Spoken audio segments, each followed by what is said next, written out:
porque a vós foi concedido em relação a Cristo, não somente crer nele, como também padecer por ele. Essa é uma carta de Paulo à comunidade de Filipenses, na primeira epístola, primeiro capítulo, item 29.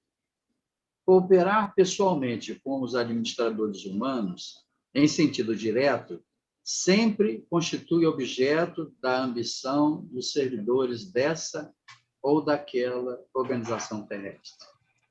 Ato invariável de confiança, a partilha da responsabilidade entre o superior, que sabe determinar e fazer justiça, e o subordinado, que sabe servir. Institui a base de harmonia para a ação diária, realização essa que todas as instituições procuram atingir. Muitos discípulos do cristianismo parecem ignorar que, em relação a Jesus, a reciprocidade é a mesma, elevada ao grau máximo no terreno da fidelidade e da compreensão. Mais entendimento do programa divino significa maior expressão de testemunho individual nos serviços do Mestre. Competência dilatada, deveres crescidos. Mais luz, mais visão. Muitos homens, naturalmente aproveitáveis em certas características intelectuais, mas ainda enfermos da mente, desejariam aceitar o Salvador e crer nele, mas não conseguem, de pronto, semelhante edificação íntima. Em vista da ignorância que não removem e dos caprichos que acariciam. Falta-lhes a integração no direito de sentir as verdades de Jesus, o que somente conseguirão quando se reajustarem, quando se reajustem o que se faz indispensável. Todavia, o discípulo admitido ao benefício da crença foi considerado digno de conviver espiritualmente com o Mestre. Entre ele e o Senhor já existe a partilha da confiança e da responsabilidade. Contudo, enquanto perseveram as alegrias de Belém e as glórias de Cafarnaum, o trabalho da fé se desdobra maravilhoso, mas sobrevindo a divisão das angústias da cruz, muitos aprendizes fogem, receando o sofrimento e revelando-se indignos da escolha. Os que assim procedem categorizam-se à conta de loucos, porquanto subtrair-se à colaboração com Cristo é menosprezar um direito sagrado. Bom, meus irmãos, nós vamos agora fazer a nossa prece, mas antes queríamos fazer uma breve... Muitos de vocês já conhecem o Alexandre, que é companheiro nosso da casa, é médium lá da reunião Sheila, né? É médium passista, é orador na nossa casa e é evangelizador também, na escolinha. É um companheiro nosso, que é palestrante também, e aceitou o nosso convite para desenvolver o tema de hoje. Então, vamos envolvê-lo com nossas vibrações. Vamos fazer a nossa prece, então. Elevando o nosso pensamento de gratidão ao nosso Pai amado, que provê tudo, que todas as criaturas do universo dispõem é por sua vontade, por seu amor. Por isso somos gratos a Ele. Em especial também, gratidão ao nosso amigo Jesus, que designado pelo Pai Amantíssimo, está conosco permanentemente, buscando orientar nossos passos, desde que estejamos sintonizados com seu amor. Como uma página nos convida para que efetivamente nos tornemos trabalhadores da seara. Assim, amparados pela bênção da hora e ouvidos todos nessa harmonia e fraternidade, rogamos em favor de todos os nossos irmãos de humanidade que sofrem nesse momento de pandemia, mas também pela nossa casa, do André Luiz, que sabemos continua no seu trabalho intenso espiritualmente, nas nossas irradiações, nas nossas preces, né? E rogamos também em favor do nosso querido irmão Alexandre Guzmão, que vai conduzir o estudo da noite de hoje. Fica conosco, Senhor, hoje, agora e sempre. Com a palavra do nosso querido Alexandre. Olá, boa noite a todas. Boa Olha, noite. Boa noite. Tanto rostinho que a gente já não vê há muito tempo, né? E fica até emocionado de ver um monte de gente assim que a gente já não vê há algum tempo. Deixa eu esclarecer algumas coisas antes. Como eu sou uma pessoa muito carente, quando eu estou olhando aqui para vocês, eu não enxergo ninguém. Então, se eu olhar para o lado aqui, como eu estava fazendo, não é porque eu sou tímido, não. Mas é porque tem uma outra tela aqui onde eu enxergo vocês. Então, aqui eu enxergo, aqui eu não enxergo, eu estou me vendo. Então, eu preciso, de vez em quando, compartilhar para ver os olhares, para sentir um pouco, já que a gente está longe, né? Não tem aquela coisa de estar fazendo o estudo junto, tá olhando no rostinho de cada um, eu sinto muita falta disso. Então, eu deixei aqui do lado para poder, de vez em quando, dar uma olhadela, né? Até se tiver alguma pergunta. Isso é uma outra questão também. Eu adoro ser interrompido, porque, principalmente quando a gente está fazendo um estudo, e eu falo isso para as crianças lá na evangelização, interrompam, porque sempre enriquece. Mas aqui, eu sei que é um ambiente um pouco diferente do ambiente lá do André, do salão do André.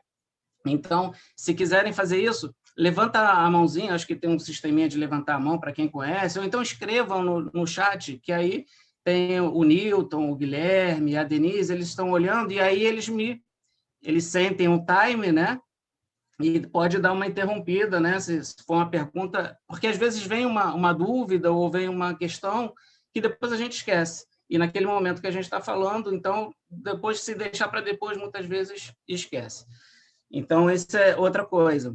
E, no final, vamos ver se eu consigo, né, ser disciplinado para deixar um tempo no final para também a gente conseguir falar alguma coisa. Mas eu sei que eu acabo falando muito. E, às vezes, eu arrombo esse tempo, né, passo um pouquinho desse tempo. Então, vamos lá. Aqui o estudo é diferente de uma palestra, né, é um sistema diferente, onde a gente traz questões para refletirmos, para discutirmos, para fazermos essa troca e compreender, né, como a Nádia falou no estudo dela recentemente, né, tentarmos elevar o nosso nível consciencial. E é isso que vamos fazer hoje. Vamos trazer um aspecto que, durante esse tempo da pandemia, para mim, foi bem relevante. Assim, eu participei de alguns grupos de estudo e sempre se falou muito nessa questão, sempre tocavam muito nessa questão. Já era alguma coisa que eu queria desenvolver esse estudo já há algum tempo, e aí eu aproveitei, então, esse momento. Eu não fiquei em home office, infelizmente, eu tive que sair, mas eu aproveitei esse momento que várias coisas externas cessaram para desenvolver esse estudo. É um estudo que eu sempre digo, os estudos quase sempre são feitos para mim, né? E depois eu compartilho e agradeço a caridade daqueles que escutam, né? Tem essa caridade de escutar esse estudo que eu fiz primeiro para mim. Então, é uma coisa que já vinha, uma ideia que já vinha acontecendo na minha cabeça já de algum tempo. Nós estamos, daqui a pouco, daqui a uns 20 dias, nós vamos se completar um ano que, oficialmente, fecharam-se as portas, né? Foi anunciada a pandemia e o comércio fechou. E, com isso, né, todos nós sabemos, as casas espíritas também tiveram que ser fechadas. A grande maioria fechou logo no começo, algumas demoraram um pouquinho mais. E aqueles trabalhadores que sempre estavam dentro da casa espírita, de uma hora para outra, e vocês ainda devem sentir isso, todos nós ainda sentimos um pouco isso, ficamos podados. Então, todo aquele trabalho que era feito, nós íamos à casa espírita, a grande maioria que está aqui nessa sala, mais de uma vez por semana, fazendo trabalhos mediúnicos, fazendo trabalhos na assistência, na costura, enfim, vários trabalhos que eram feitos na casa espírita e que, de repente, nós ficamos podados. E aí fomos inventando, lógico, né, nos adaptando e fazendo, inclusive, esse é um exemplo, né, do estudo da Escola de Médiuns, que fazemos através da internet. E aí surgiu uma grande questão, e é essa questão que começaram a ser discutidas em alguns grupos que eu faço parte, que era, caramba, agora eu não estou trabalhando, não estou trabalhando o meu espírito, não estou conseguindo fazer caridade, porque a casa espírita está fechada, né? E aí eu comecei a estudar um pouquinho sobre esse assunto, eu não tinha ainda o tema, eu fui estudando o assunto, e depois surgiu o tema, eu acho que até foi entregue meio que de bandeja para mim o tema, o qual nós vamos falar hoje, que é o maior serviço prestado à doutrina. E aí, para falar do maior serviço prestado à doutrina, eu já estou considerando que aqui, na Escola de Médiuns, os que aqui estão assistindo, já estão enquadrados no terceiro tipo da classificação de Kardec de espíritas. Já vou explicar. Kardec, numa viagem a Lyon, numa de suas viagens, ele foi recepcionado pelos espíritas de Lyon e fizeram um banquete, né? Vocês imaginam que seja um banquete francês. Eu já tive a oportunidade de participar de um que uma amiga francesa me ofereceu. Você fica horas sentado numa mesa, comendo a entrada, comendo, né? Depois vem o almoço, depois vem um queijo, depois...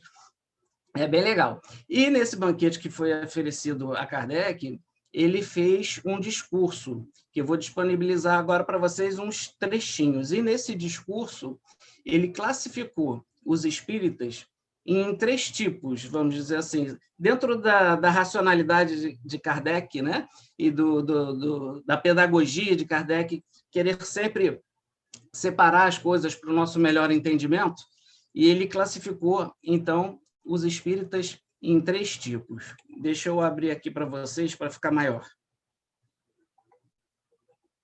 Falou Kardec assim, isso foi lá nos idos de 1861, tá? Então, é uma viagem espírita, como eu disse, é Lyon, e ele fez esse discurso, onde ele disse para aqueles espíritas que ele sentiu imensa satisfação em encontrar aquela qualidade de espíritas em Lyon. Ele disse, por toda parte não encontrei senão espíritas sinceros. Ele está falando dessa região de Lyon. Compreendendo a doutrina sob seu verdadeiro ponto de vista. Há, meus senhores, 3 categorias de adeptos. E aí ele vai falar sobre a primeira categoria. Os que se limitam a crer na realidade das manifestações e que procuram, antes de tudo, os fenômenos. O espiritismo é simplesmente, para eles, uma série de fatos mais ou menos interessantes. Então, naquela época, nós sabemos que existiam os fenômenos das mesas girantes e tantos outros, e muitos iam, né, se diziam espíritas, mas eles iam mais por brincadeira, para olhar os fenômenos, algo espetacular, dito sobrenatural, né? Então, seria essa primeira qualidade, né? O primeiro tipo de espíritas a qual Kardec se refere. Depois ele falou do segundo tipo de espíritas, os que veem outra coisa nele além dos fatos, compreendem o seu alcance filosófico, admiram a moral que deles decorre, mas não a praticam.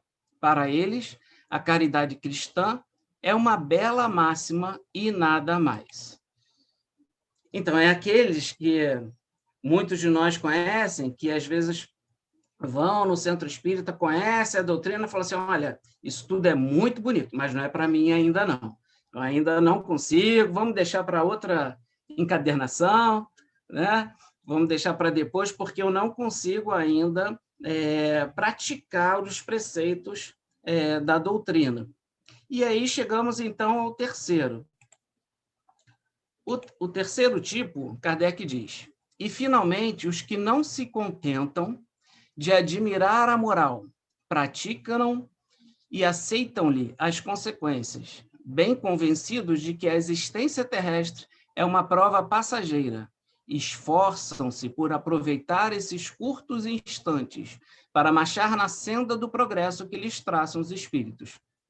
Empenham-se em fazer o bem e em reprimir as suas más inclinações. As suas relações são sempre seguras, porque as suas convicções os afastam de todo pensamento do mal. A caridade é, em toda ocasião, a regra da sua conduta. São esses os verdadeiros espíritas, ou melhor, os espíritas cristãos. É forte, eu sei, esse terceiro tipo, né, a coisa de a caridade em toda ocasião ser regra de conduta, a gente ainda, de fato, não consegue isso. Mas, por exclusão, eu também acredito que a gente já não esteja nem no primeiro tipo, nem no segundo tipo. Então, já estamos buscando, sim, fazer o bem, não conseguimos colocar a caridade à frente de tudo que falamos, onde agimos, mas já estamos nos empenhando nisso. Então, ainda não conseguimos nos classificar 100% nesse tipo de espíritas, mas, por exclusão, acredito que todos nós já estejamos nesse tipo, né, enquadrado nesse tipo. E aí, o que acontece?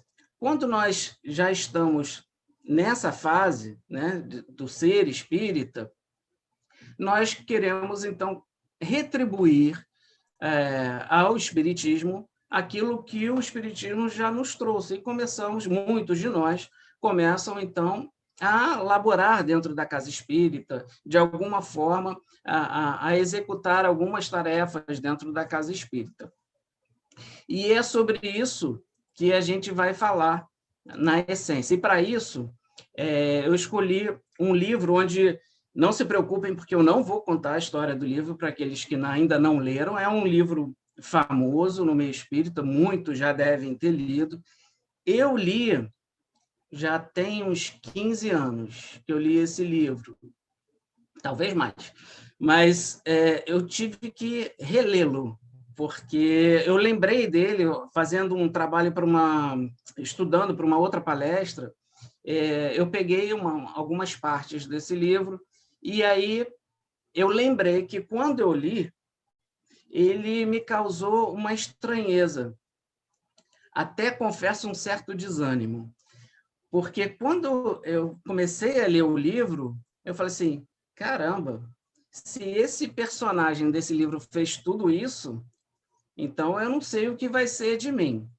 Então, eu estou falando do livro Voltei, de Frederico Figner. Então, foi Francisco Cândido Xavier que psicografou, e tem como... na verdade, o livro está como Irmão Jacó. Isso porque Chico já estava vacinado do problema lá que teve do processo com Humberto de Campos, com a família de Humberto de Campos. E quando chegou o livro, né, quando Frederico Figner, então, dita o livro para Chico, depois que estava pronto, ele leva esse livro até a família de Frederico Figner, que professava outra religião e não aceita. Eles dizem, não, isso aí não é o Frederico Figner, não é possível. Então, Chico volta atrás e, contrariando um desejo do próprio Frederico Figner, que era assinar com seu nome, ele coloca, então, que foi ditado pelo irmão Jacó. E a questão dele querer assinar não era uma questão de vaidade de Frederico Figner, é porque ele havia prometido para aqueles outros trabalhadores que estavam junto com ele enquanto encarnado, que ele escreveria do além para relatar como é que tinha sido a sua passagem, como era do outro lado, e ele queria escrever, queria assinar, então, o nome para que eles tivessem certeza. Mas Chico Xavier não ia cometer esse erro novamente e colocou como Irmão Jacó. Para aqueles que já leram e lembram mais ou menos, ou muitos já conhecem até um pouco da história por conta de palestras que alguns palestrantes comentam, a gente sabe que Frederico Figner, então, foi vice-presidente da Federação Espírita Brasileira e, ao desencarnar, teve algumas surpresas. E o livro, ele conta, ele tem como base essas surpresas que ele teve, mas ele conta, então, assim como o primeiro livro de André Luiz, Nosso Lar, e alguns livros da Ivone, ele mostra o mundo espiritual. Ele começa a mostrar como as coisas acontecem no mundo espiritual. E aí eu vou colocar um pouquinho da história, quem foi Frederico Figner, assim, 2 slides, porque, na verdade, se fôssemos falar de Frederico Figner, demoraria bastante tempo aqui. E isso não está no livro, isso eu fiz uma pesquisa à parte para entender quem foi esse homem. Olha lá, vamos primeiro entender a face empreendedora de Frederico Figner. Ele trouxe o fonógrafo, inventado por Thomas Edison, para o Brasil em 1891. E foi bem interessante porque ele traz esse fonógrafo na época daquela festa que tem, ele vem por Natal, né, lá no Nordeste, ele entra por Natal, do Círio de Nazaré. Então, é justamente no Círio de Nazaré ele começa a mostrar algumas gravações e é um sucesso, né? Quem quiser entender um pouquinho mais da história de Frederico Figner, tem várias, várias histórias dele na internet, eu não vou ficar me alongando muito para a gente não perder muito tempo com isso. Ele foi o fundador das Casas Edison e do primeiro estúdio de gravação no Brasil. Essas Casas Edison não vendiam somente os fonógrafos, mas vários produtos, como calculadoras, produtos importados na época, né? Máquinas de escrever. Ele foi um dos principais, se não o principal difusor das obras musicais brasileiras, não só aqui em nosso território, mas também no exterior. Ele fez uma sociedade com o Grupo Odeon e trouxe o Grupo Odeon para o Brasil em 1903 e foi responsável pela confecção dos primeiros discos de vinil no Brasil. Então, ele foi um empresário de muito sucesso e, por conta disso, ficou muito rico, ficou bastante rico. Mas ele, depois nós vamos ver no livro que ele não tropeça na prova da riqueza, ao contrário, ele consegue passar pela prova da riqueza muito bem. Além disso, ele não era espírita, né? Ele nasceu em uma instância da Tchecoslováquia e a família dele tinha uma ascendência judia, mas depois aqui tem algumas histórias bem interessantes que ele acaba se tornando espírita. E aí depois, como espírita, ele também vai ter seu empreendedorismo dentro do espiritismo, dentro do movimento espírita. Então, ele anotava cerca de 150 a 200 receitas mediúnicas diariamente, dava passes, era doutrinador. Ele financiou diversas obras de caridade, impressão de livros espíritas. Na época dele, assim, muito próximo da nossa, né, a gente está aí com a Covid, teve a gripe espanhola. E ele próprio, ele contraiu gripe espanhola. E ele abrigou na sua mansão, na Mansão Figner, alguns doentes de gripe espanhola. Então, imaginemos nós agora, todo mundo com bastante medo aí da Covid, né, trazendo para dentro do seu lar vários doentes de Covid para serem tratados. É mais ou menos isso que ele fez, né? Aquele terreno que tem do Retiro dos Artistas, que é um terreno bem grande, era dele. Foi ele quem doou o terreno para o Retiro dos Artistas. Ele deixou um cheque para o Chico, essa história é bem interessante, quando desencarnou, então, no seu testamento, tinha um cheque vultuoso para Chico Xavier. E ele tinha conversado com o Chico antes, né? Ele era amigo do Chico, e ele tinha perguntado para o Chico o que Chico queria. Né? Chico enrolou aquele negócio todo, e falou, não, Chico, eu quero saber materialmente, o que você precisa? Ele falou, seria interessante depois, assim, de eu me aposentar, eu ter uma rendinha para poder me sustentar e não ficar preocupado com isso. E Frederico Figner, ele fez um cálculo de que se o Chico aplicasse o dinheiro que deixou para ele, ele teria exatamente a quantia que ele havia dito nessa conversa com ele. Mas o Chico não aceita o cheque e devolve o cheque para as filhas de Frederico Figner. As filhas, então, devolvem novamente o cheque para Chico, e Chico, então, doa esse cheque depois para a Federação Espírita. Como eu comentei, ele foi vice-presidente, tesoureiro e membro do Conselho Fiscal da FEB, e mantinha uma coluna no jornal Correio da Manhã, onde ele divulgava o espiritismo. Então, assim, rapidamente, essa figura de Frederico Figner. lendo um pouquinho mais, alguns comentários que a gente vê de pessoas, de amigos não espíritas, diziam que ele era uma formiguinha, que ele não parava. O tempo todo ele estava trabalhando, você não conseguia encontrar com ele muito tempo, ficava uns 15 minutos do que ele já ia fazer outra coisa, ele estava o tempo todo se movimentando, elaborando, fazendo alguma coisa. E aí, o que acontece? No livro, né? Deixa eu passar para vocês aqui, antes disso, deixa eu mostrar umas fotos rapidamente da mansão do Frederico Figner e da loja, né? Da loja Edson, né? Das casas Edson que ele tinha. Essa mansão hoje, ela está ali na Marquês de Abrantes, 99. Ela fica ali, ela está com o Sesc, se eu não me engano, é um centro cultural da Arte Sesc. E acho que tem um restaurante do Senac também.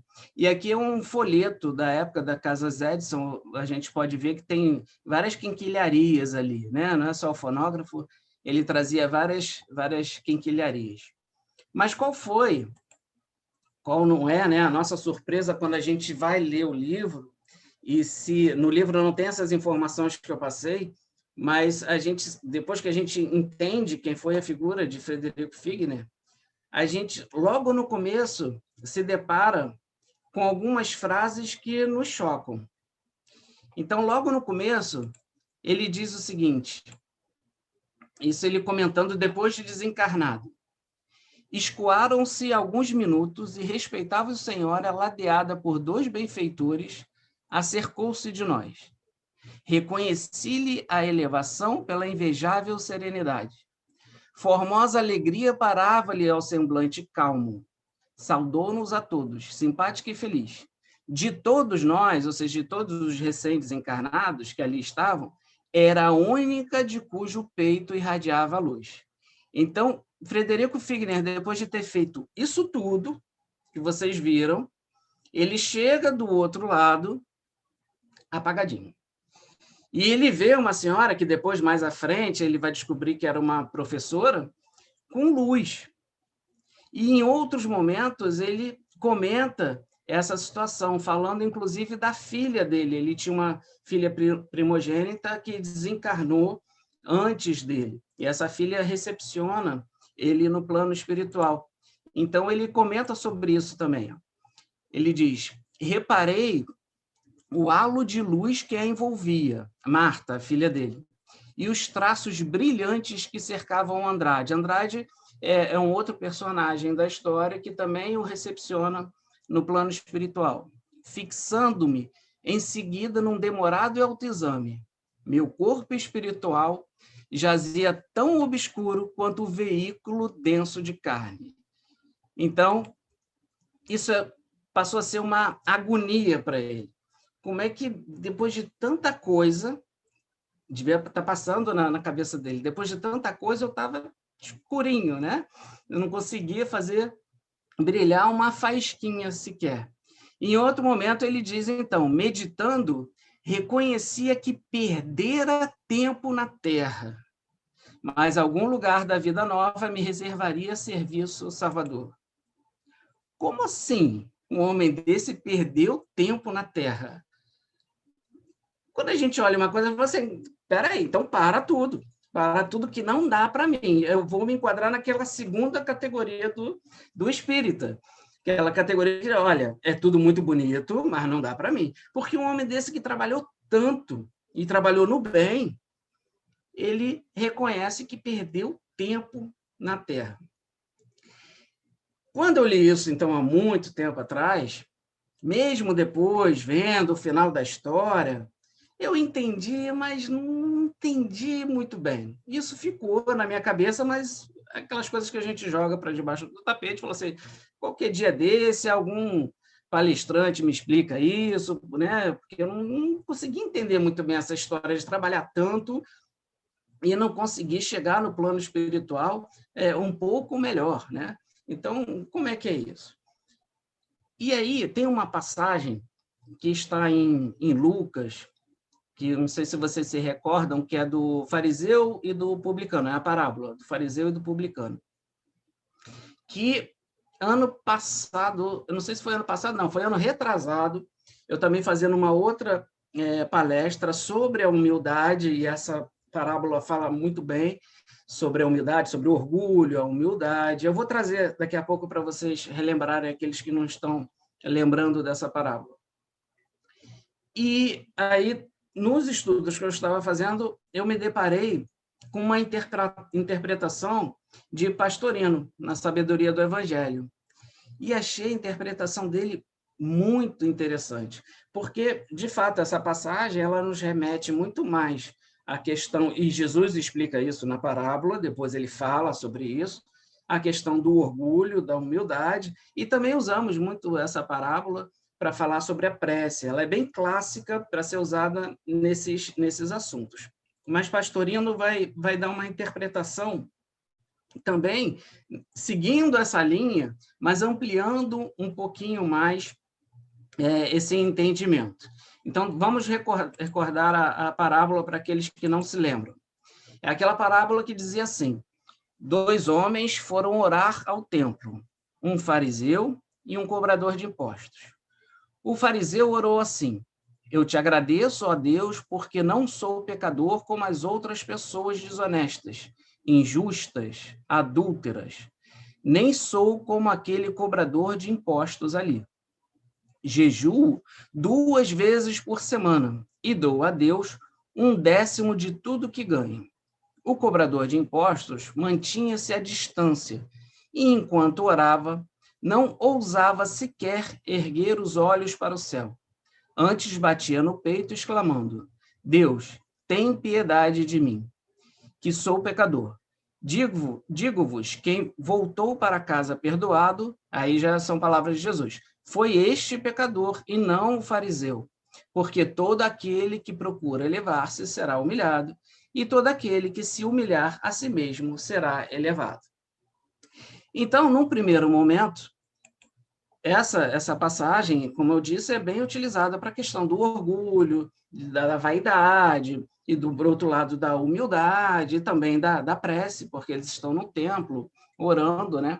Mas Pastorino vai dizer que essa passagem é tão importante para a evolução, ele diz que é um ponto basilar no processo evolutivo, que ele diz que deveria estar estampado ou a figura, ou a passagem, a parábola, em todo o templo espírita, na entrada de todo o templo espírita. E aí ele vai dizer por quê. Lembra que os fariseus eram aqueles que cumpriam as leis. E nós, né, quando falamos de fariseus, costumamos rotular, mas tiveram fariseus bem importantes, vamos dizer assim, Nicodemos, o próprio Paulo, né, tiveram fariseus importantes. Mas eles cumpriam o dever deles, né? Então, Pastoriano vai pegar isso e olha o que ele vai nos trazer. Tem alguns slides a esse respeito. Ao observarmos as seitas ortodoxas ou não, os ambientes espiritualistas e religiosos, verificamos que a maioria absoluta, é ele que está falando, viu, gente? Não sou eu, não. Ele está falando, é Pastorino que está falando. A maioria absoluta faz questão das aparências externas, crente de que nisso consiste a virtude. Acreditam muitos que, e aí vem a lista, fazendo obras de caridade, evitando pecados, dando esmolas, estudando livros, interpretando sagradas escrituras, distribuindo benefícios, cuidando dos pobres, recebendo espíritos sofredores, conversando com espíritos evoluídos, escrevendo obras esclarecedoras, educando crianças, assistindo velhos, enfim, numa palavra, servindo ao próximo, acreditam que estão evoluindo. Quando eu li isso, foi um choque, né? Porque a gente se distrai e confunde muitas coisas. A gente acredita que, então, fazendo isso, já somos pessoas virtuosas, já estamos conquistando alguma virtude. Mas eu vou passar os próximos slides, porque ele vai esmiuçando, melhor do que eu, vai esmiuçando mais esse assunto. Continua, então, Pastorino.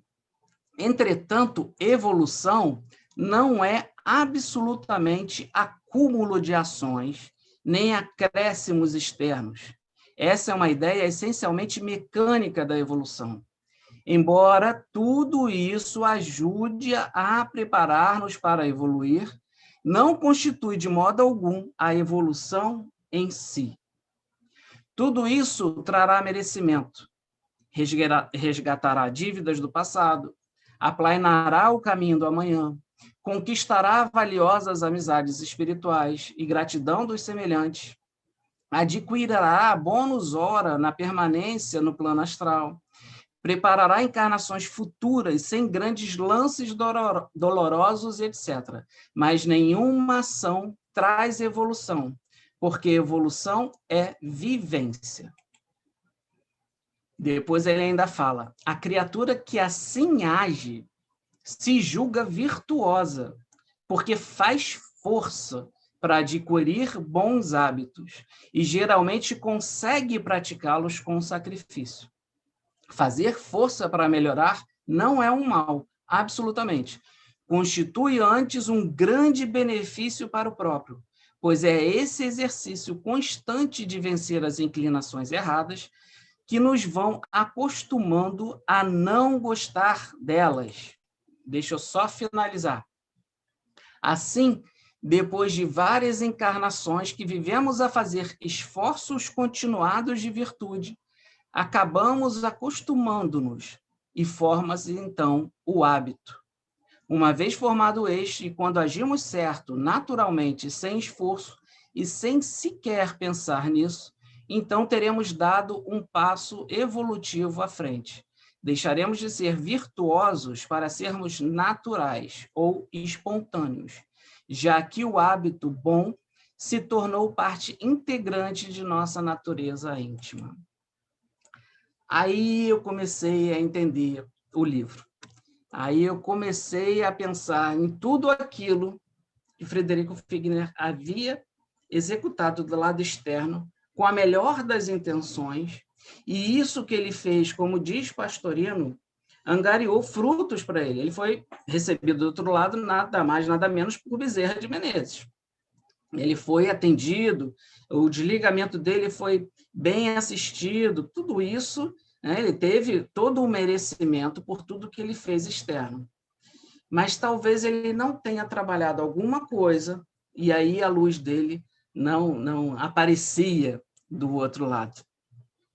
É algo assim, aqui tem uma questão do hábito que é bastante interessante, né? Ele força essa questão do hábito, e para falarmos do hábito teria que ter mais um estudo só para falar de hábito, né? Nós vamos só dar uma pincelada.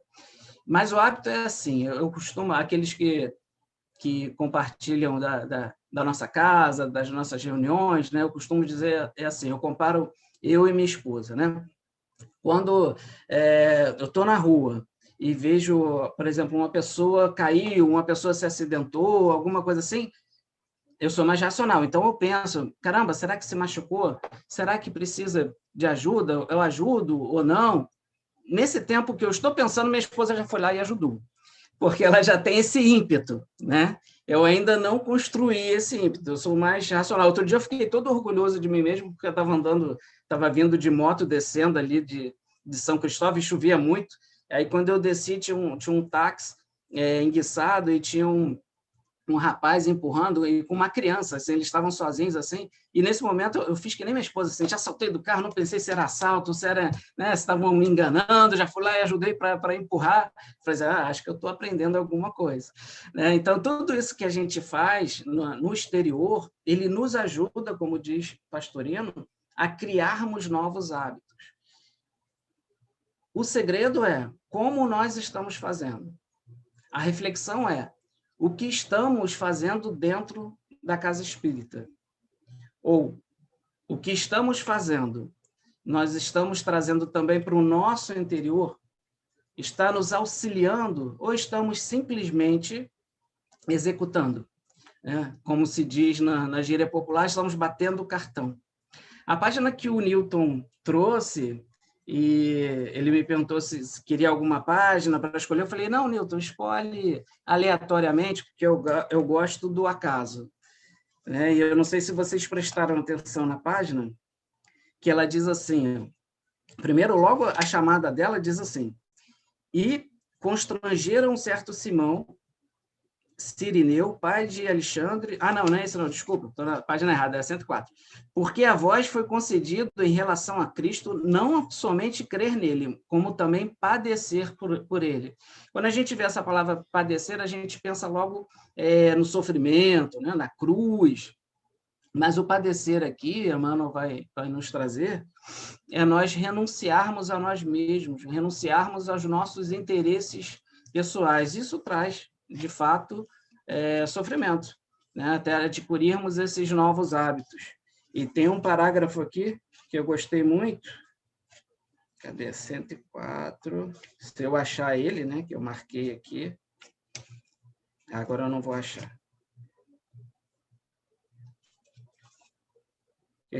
Aqui. Não.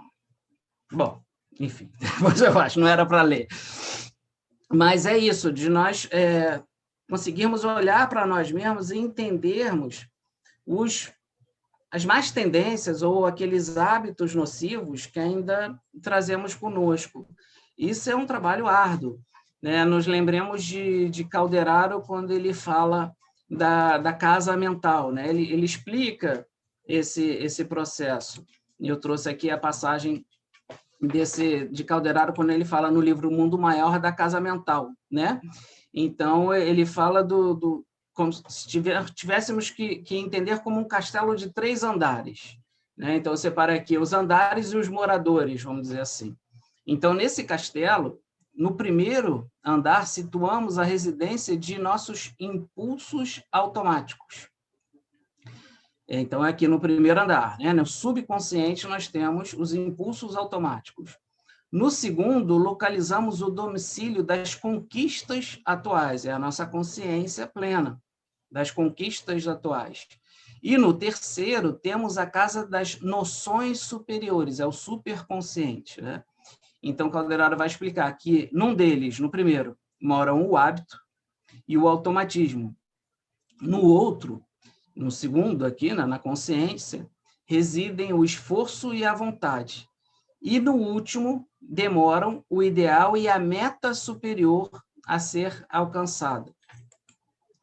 Então, é esse esforço que nós fazemos, né, visando metas superiores, mas nós fazemos aqui na consciência, né, no presente, e vamos, então, transformando antigos hábitos devagarinho, com trabalho, muitas vezes cumprindo com dever, de fato, cumprindo com dever, ainda não fazemos de coração, mas não tem problema nenhum, como disse Pastorino, não tem problema nenhum nisso, nós fazermos como o Cirineu, que carrega a cruz, né, porque ele estava cumprindo com o dever dele, porque nisso nós vamos exercitando, e aí sim, depois, com bastante tempo trabalhando nisso, criando, né, desenvolvendo, então, as nossas virtudes. O problema é quando nós confundimos isso, como confundiu o fariseu, né? O fariseu achou que por ele estar cumprindo com os deveres dele,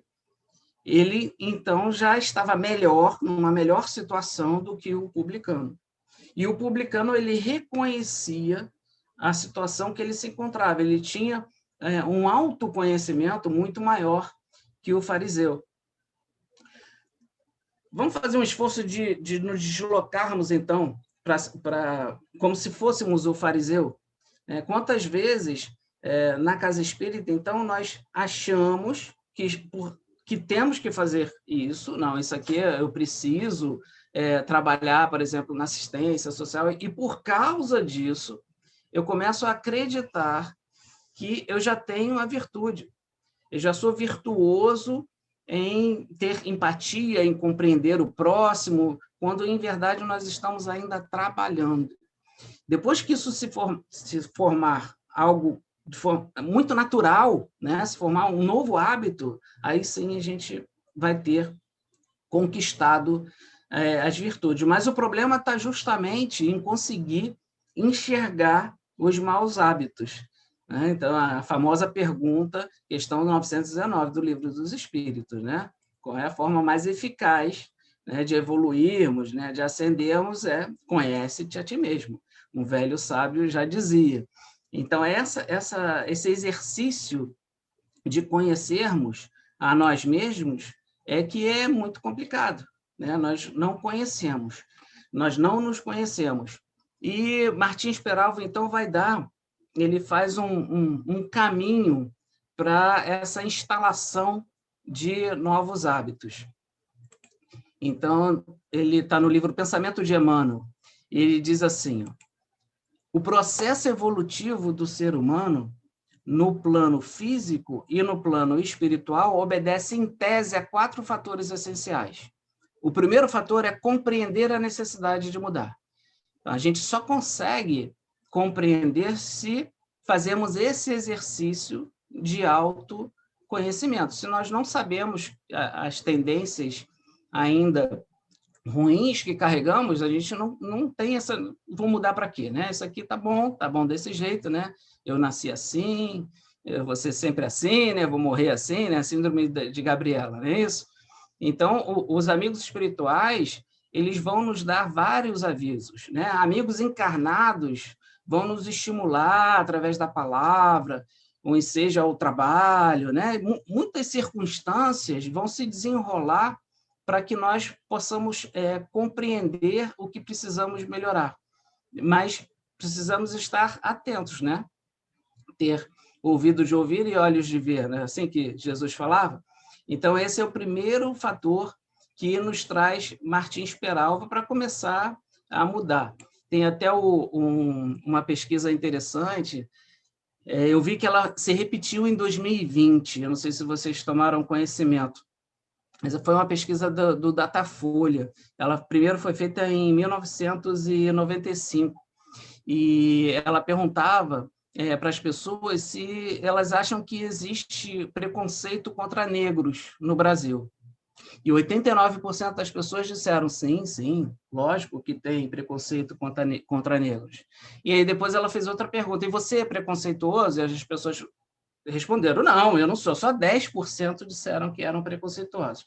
Então, é um paradoxo, é complicado, as pessoas não conseguem reconhecer-se, às vezes, nas más tendências que elas já trazem consigo. Nessa pesquisa, teve também alguma questão sobre corrupção, que eu não me recordo agora, mas que era um percentual grande, assim, 83% confessava que já tinha praticado algum ato de corrupção, mas, ao mesmo tempo, questionava por que os políticos eram tão corruptos. Então, é bem estranho isso. Eles repetiram agora em 2020, eu lembrei dessa pesquisa porque eu vi essa pesquisa em 2020, onde não mudou muita coisa. Eu acho que, na questão do preconceito, se existia preconceito, foi até um pouco pior, porque menos pessoas reconheceram ter preconceito, deu menos de 89%, acho que deu 80%, alguma coisa assim, mas é interessante que a questão de se você é preconceituoso deu mais. Então, algumas pessoas já começam a se conhecer, eu acho que deu 20 e poucos %, as pessoas já começam a se conhecer um pouquinho mais. Vamos ao segundo fator que Martins Peralva nos traz. Ele diz o seguinte, que precisamos ter a conjugação da boa vontade, do esforço e da perseverança. Emmanuel, no livro Pensamento e Vida, ele diz o seguinte, que nós gastamos milênios na recapitulação de muitas experiências que são análogas, que se parecem, né? E vivemos até agora assim, quase que a maneira de barcos, de embarcações, ao gosto da correnteza no rio de hábitos, ao quais nos acostumamos, né? Nos ajustamos sem resistência. Então, é difícil, geralmente a gente tem essa perseverança, dura uma semana.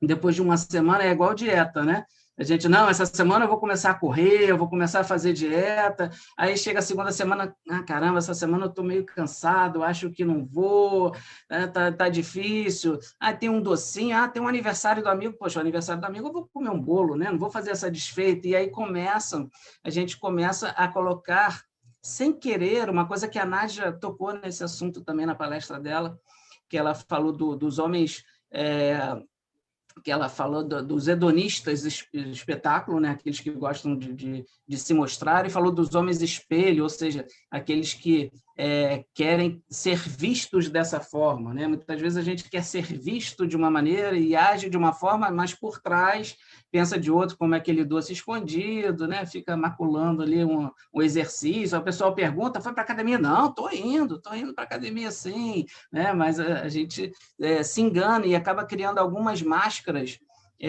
que os especialistas, né, os psicólogos, às vezes têm muita dificuldade de trazer, né, de tirar essa máscara da persona, né, do sujeito, para ele conseguir se reconhecer, conhecer ainda as dificuldades que tem.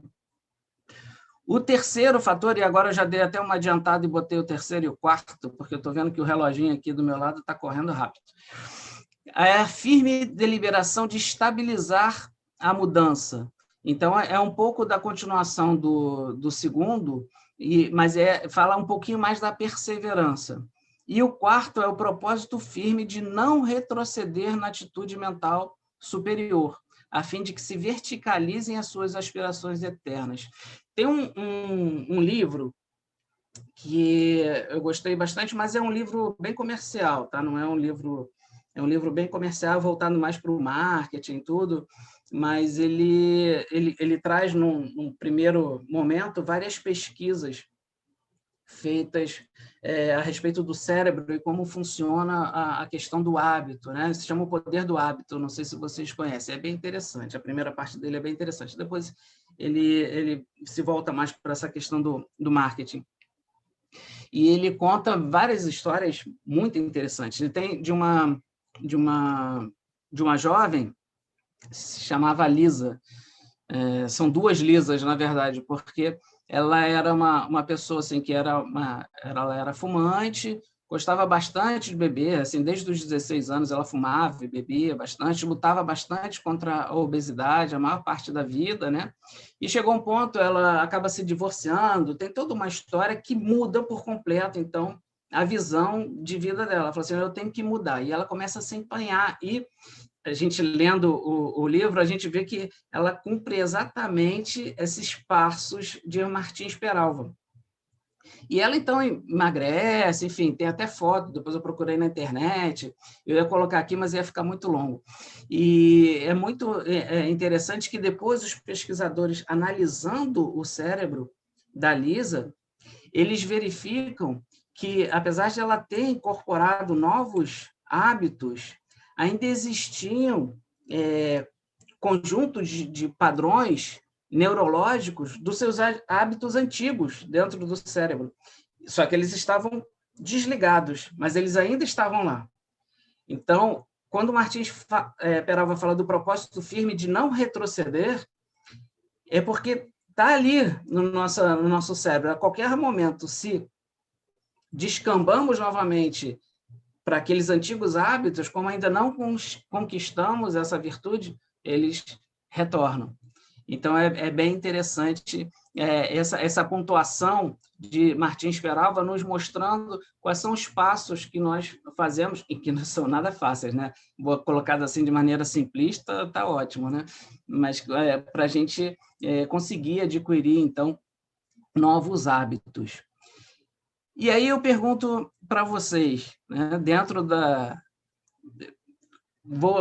Pode liberar aí se quiser, viu, Guilherme? Se alguém quiser comentar alguma coisa, que nós já estamos fechando, e eu pergunto, então, dentro do nosso tema de hoje, né, qual seria o maior serviço prestado à doutrina, o que vocês acreditam que serviço seria esse, que seria o mais importante prestado à doutrina? Vou deixar aberto. Eu não falo todo mundo ao mesmo tempo, porque na internet é difícil aqui. Eu estou olhando para vocês aqui desse lado. Alexandre, logo no início, o Guilherme botou uma contribuição lá no chat. Peraí. Deixa eu ver aqui. Acho que nós aqui estamos entre o segundo tipo e o terceiro, pois admiramos sua filosofia e sua moral, e já iniciamos algumas atitudes cristãs. Verdade, Guilherme. Umas mais, outros menos, mas ainda não chegamos a agir integralmente com o terceiro tipo. É verdade, exatamente, aquilo que eu falei. O terceiro tipo, a gente olha assim, é muito, né? Mas a gente já começou, já teve... Acho que está no meio do caminho, é bem isso que você falou. Estamos já ali encostando no terceiro tipo, né? E aí, Guilherme, eu vou aproveitar isso que você disse, porque é esse terceiro tipo, dentro dessa descrição do terceiro tipo, que Kardec nos trouxe nesse discurso, que ali está contido justamente o maior serviço que podemos prestar à doutrina. Está aqui. Eu não vou mostrar não, porque senão é muita cola. Vou mostrar depois. Vou até pular ele, vou pular rapidinho. Esse slide eu acho que é o próximo, mas eu vou dar uma puladinha. Vou deixar vocês pensando um pouquinho mais. A Helenita colocou também no chat, Alexandre. Lembra, Oi? Emmanuel, a Helenita colocou também lá no chat. Lembra, Emmanuel, que é a sua própria divulgação, né? O Guilherme também botou, o melhor serviço, a doutrina é a nossa própria transformação moral, né? O Guilherme já está dando spoiler. Nosso maior serviço é fazer o que aprendemos dentro da casa espírita, fora dela. Isso. É isso aí, Marcos, é isso aí. Então, deixa eu pegar um pouquinho que a Lenita falou, que ela diz que lembra, Emmanuel, que a sua própria divulgação. De fato, a divulgação, e Emmanuel tem uma frase realmente que fala disso, mas ele está se referindo ao movimento espírita. E aí a gente faz essa confusão. A gente confunde movimento espírita com espiritismo. O movimento espírita, de fato, o maior benefício, né, que a gente pode dar ao movimento espírita é a sua divulgação. E essa divulgação se dá muito mais pelo nosso comportamento, pelos nossos exemplos, do que subir num palanque, subir numa cadeira na praça pública e falar sobre espiritismo, né? Fazer proselitismo. Mas existe, de fato, essa confusão ali, né? Então, às vezes a gente acha, né, que é a sua divulgação. Sim, para o movimento espírita está correto. Para o espiritismo, não. Para a doutrina, não. E aí o Guilherme deu um spoiler ali, né? Olha só, deixa eu passar aqui. Vou passar para essa tela aqui. Olha o que diz o terceiro tipo. Eu vou voltar lá. Só que agora eu sublinhei, botei em vermelho, né, para facilitar. Kardec vai dizer assim, ó, os que não se contentam de admirar a moral, praticam e aceitam as consequências, empenhando-se em fazer o bem. Então, é o primeiro tópico. O segundo, em reprimir as suas más inclinações. E o terceiro, fazer da caridade em toda a ocasião a regra de conduta. Então, Kardec já nos traz o que deveríamos fazer dentro da doutrina. Mas aí eu vou lá no livro, voltei, porque aí não sou eu que estou dizendo, onde Guilom Ribeiro foi também o presidente da FEB, e ele se encontra com Frederico Figner, outros também presidentes se encontram com eles, eles estão já, têm outro plano, e eles se encontram com o Frederico Figner para confabular, para trocar experiências e tal. E aí, em dado momento, ele diz o seguinte, ó, isso é Frederico Figner falando, encareceu Guilom Ribeiro que o espiritismo evangélico é chamado a desempenhar imenso apostolado de libertação da mente humana, encadeada aos mais escuros e asfixiantes preconceitos que operam a prisão e a moléstia das almas.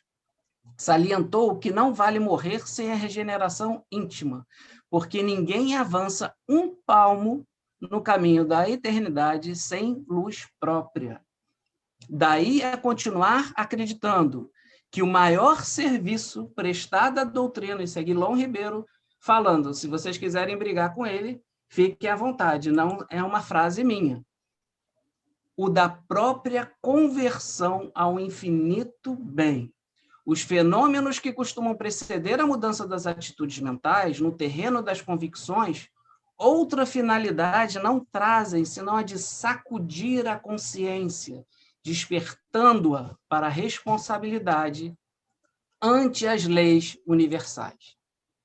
Então, o maior serviço que hoje podemos prestar à doutrina, e de fato ficamos muito preocupados por não estarmos fazendo isso ou fazendo aquilo, mas o maior serviço que podemos prestar à doutrina, segundo Guilherme Ribeiro, já na espiritualidade, é de nos transformarmos, como o Guilherme disse, né? Nós pegarmos todo esse conhecimento para identificarmos em nós aquilo que precisamos melhorar e, de fato, empreender esforços. Não vai ser de uma hora para outra, não podemos também nos automutilar, né? Ah, meu Deus do céu, eu não consigo, não é assim, a natureza não dá saltos, né? Precisamos ir devagarinho, mas é essa transformação que precisamos efetuar.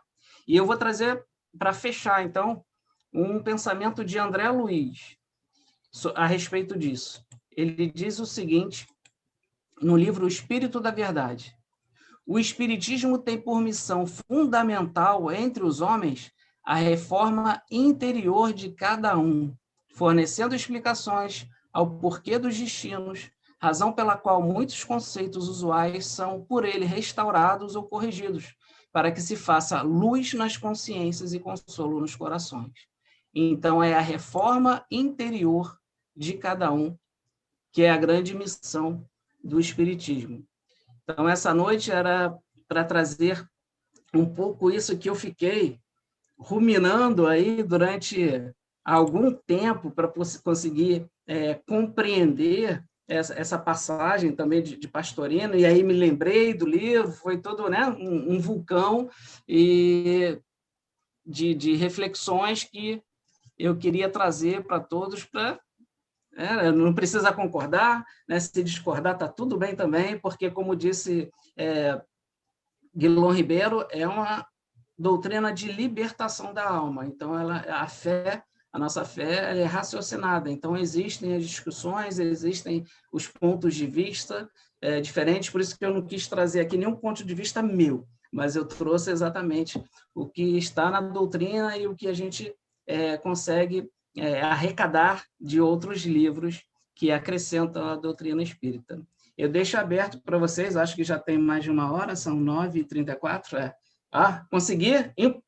Quase em ponto, Newton. É que você demorou um pouquinho mais na prece, Newton. Se você não demorar, saiu 9h30. Então, não sei se abrir para alguma questão. Nós estamos aí com algumas coisas no chat, né? Mas algumas coisas agradecendo, né? Não sei se você está vendo aí. Estou lendo aqui. Tá lendo, obrigado, né? Denise. Tá? Então, mas mais cumprimento, agradecendo, né? Algumas frases, né? Concordando e tal. E nós vamos encerrando assim, né? Já que os que estavam presentes não se manifestaram para fazer alguma pergunta, alguma colocação. O que foi colocado no chat, você já deu uma resposta aí, né? Nós vamos, então, encerrar com a nossa prece final, né?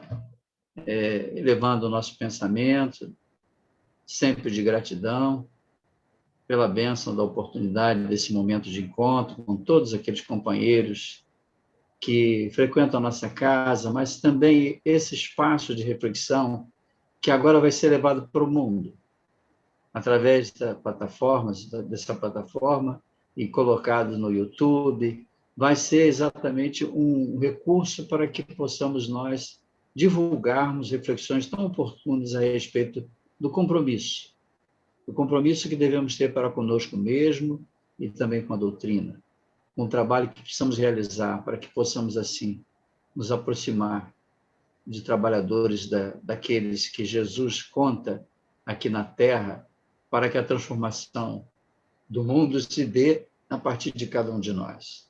Elevando nosso pensamento de gratidão nesse momento, sempre lembrando de nossos irmãos que estão passando por dificuldades, rogando ao Pai que ampare, abençoe e ampare a todos aqueles que aqui estão no sofrimento. Sabemos que Jesus, o médico dos médicos, com sua equipe de trabalhadores, está cuidando da humanidade. Devemos ter confiança, ter serenidade, cuidar de todos os requisitos, orientações, para que nos preservemos, mas, sobretudo, lembrando da importância de que a nossa mente pode viajar, pode trabalhar, podemos realizar nossas tarefas na casa espírita através dos nossos encontros virtuais, mas que, de alguma forma, através do pensamento, podemos realizar muita coisa. E assim, agradecidos, rogamos ao nosso Pai Amantíssimo, né, para que possamos encerrar o nosso estudo na nossa reunião da tarde, da noite de hoje. Fica conosco, Senhor, que assim seja.